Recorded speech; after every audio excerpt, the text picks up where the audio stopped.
रामकृष्ण हरी मध्यंतरी 2 वर्षापूर्वी माझ्या डोक्यामध्ये असंच चाललं होतं की आता सेवानिवृत्ती घ्यावी, पण महाराजांचा मी आदेश, महाराजांनी एक फार सुंदर एक वाक्य सांगितलं. ते वाक्य म्हणजे त्यांनी सांगितलं ज्ञानेश्वरी किंवा एक मिनिट गाथा याच्यातला तो सत्यकर्म आणि अध्याय 18 सत्यकर्म किंवा अशा प्रकारचा विषय की तुम्ही फक्त तुमचं कर्म करत राहा, मला असं नको बोलायचंच नाही.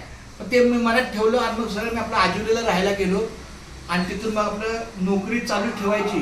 मग सारखं कंटाळा का करायचा, तर आपलं मन कुठेतरी भरकटत आले. मग एका मनाला स्थिर आणण्यासाठी मला नोकरी झाली की नामस्मरण सुरू. आता सध्या तेच चालू आहे. मी फक्त राम कृष्ण हरी विठ्ठल केशवा गोविंद माधवा एवढंच लिहितो. त्याबद्दल तुमचा आशीर्वाद मला सांगा काय. छान आहे. माणूस किती ज्ञानाने समृद्धी असला तरी मन फार चंचल आहे. गीतेने अगदी बरोबर. चंचल हा मन कृष्ण.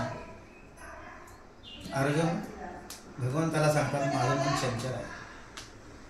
तर भगवान सांगतात अभ्यासेन तो कौंतेय, अभ्यासाने ते स्थिर होईल असं लोक. मग तुम्ही हा जो उपक्रम आहे फार चांगला चाललेला आहे. मन त्याच्यामध्ये स्थिर राहतं. खूप छान.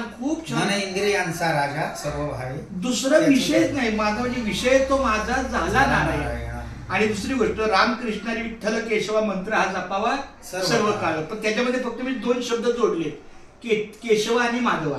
राम कृष्ण हरी विठ्ठल केशवा हे 5 शब्द. पण मी म्हणलं आता 7 दिवसाचा आठवडा आहे आणि आपलं जगणच 7 दिवस आहे, सोमवार ते रविवार, आणि अखंड हरिनाम सप्ताह 7 दिवसाचा आहे. तर म्हणजे 2 शब्द जोडावे आणि ते जोडल्यानं मात्र तेच चालू आहे. दुसरं जाईल तिथं रामकृष्ण हरी विठ्ठल केशवा गोविंद माधवा. पण एका बाजूला दुसरं पण लिखाण आहे. भगवद्गीता लिखाण चालू ठेवलंय बघून, ज्ञानेश्वरी चालू ठेवलंय, पंचकर्म संत हरिपाठ 5 कर्माची 5 संतांची, आणि एक मिनिट भगवद्गीता अभंग, एक मिनिट ज्ञानेश्वरी, तुकाराम गाथा, भगवद्गीता, पंचरत्न संत हरिपाठ आणि नामस्मरण, असं 5 प्रकार चालू आहे. 1 तास ते करायचं, 1 तास हे करायचं, 1 तास हे करायचं. 5-6 तास जे दिवसाचे आपले आहेत कामाच्या व्यतिरिक्त, सकाळी 1 तास 1 लिहितो, संध्याकाळी 1 तास 1 लिहितो, गाडीत जाताना रामकृष्ण लिहायचं, येताना असं करत वेळ फक्त रामकृष्ण हरीने घालवायचा. छान आहे, छान आहे. जोपर्यंत जेवढा वेळ तुम्ही नामस्मरणामध्ये तोपर्यंत हे सतत वही माझ्या सोबत असते. ही संपली की तीच एक आहे नाव असेल